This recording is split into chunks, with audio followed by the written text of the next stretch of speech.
all people, Muda and PSM should be the one to oppose the recent proposal by Azalina Othman to raise the retirement age from 60 to 65. They should, because this proposal is almost certainly made to indulge in the self-interest of the older generation of the managerial and supervisory classes, and it's most likely against the interests of the youth and the working class. Which working class person that you know of that will want to work above the age of 60?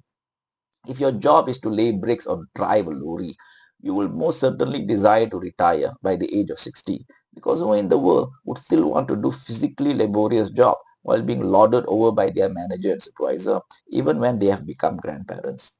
A 60-year-old manager or supervisor also has likely accumulated enough savings to be able to lead the rest of their life in a financially sound manner. Even if this is not the case, then there is still no need for the government to raise the retirement age, because the class that the government should be thinking more of assisting is the 60-plus-year-old working class person who is likely in an even worse financial shape than the 60-plus-year-old from the managerial and supervisory class. The way to assist the 60-plus-year-old working class person, by the way, is not by raising the retirement age from 60 to 65.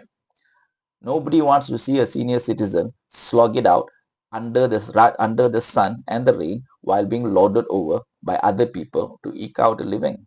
If you want to assist a 60-plus-year-old working class person to have sound finances in their old age, we should advocate for a higher minimum wage or to backdate the wages of the working class, so that the senior citizens among the working class will be able to get a lump sum from their past contribution. The reason a 60-plus-year-old manager or supervisor likely wishes to continue to work is because their job mostly just involves controlling other people, especially the younger workers or the working class workers. When they retire, these 60-plus-year-old managers and supervisors are likely unable to lead a satisfying retired life simply because they feel they are not in control of anything, and thus they feel useless and powerless. It is likely their addiction to power and control that prompts these old managers and supervisors to yearn to return back to their workplace where they can indulge in their addictions. The idea that the old managers and supervisors simply wish to return to the working place to contribute their vast experience to the country or the economy is strictly for the birds. In whichever field that you look at, the people who generate the most value tend to be between the ages of 30 to 50. Whether you're a movie maker or a scientist or a CEO, your best work tends to be done within this age bracket.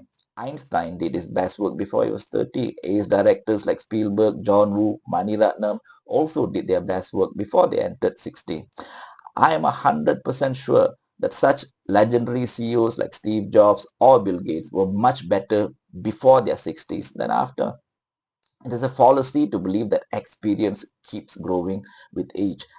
At a certain age, likely around 40 or 50, experience will plateau, skills will diminish, energy level will fall, and your knowledge will become outdated. At this stage, your ability to generate value will almost certainly decline as compared to someone who is younger than you. People who are in their 60s should actually be encouraged to let go of the world, not cling to it. When you are in your 60s, death might be so near to you that you can see it with your own eyes, because you might be attending funerals once every couple of months when it used to be once every couple of years. When death is so near to you that you feel its presence once every couple of months, it is actually better for you to prepare your mind and heart to face death rather than continue to cling to the world. What our country needs to do to rejuvenate our economy is to put the bulk of control, access, and resources in the country in the hands of younger people who are in their prime, so that they can generate higher value that can take the country forward.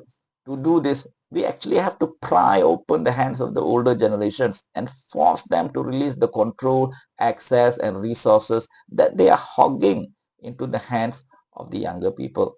To do this, maybe we should think about lowering the mandatory retirement age from 60 to 55, not raise it from 60 to 65. Old people who feel powerless or useless if they don't go to work and exercise power and control in their workplace actually have an addiction problem.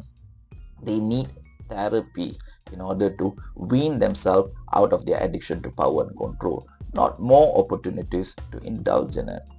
Think about it. Have a good day, guys.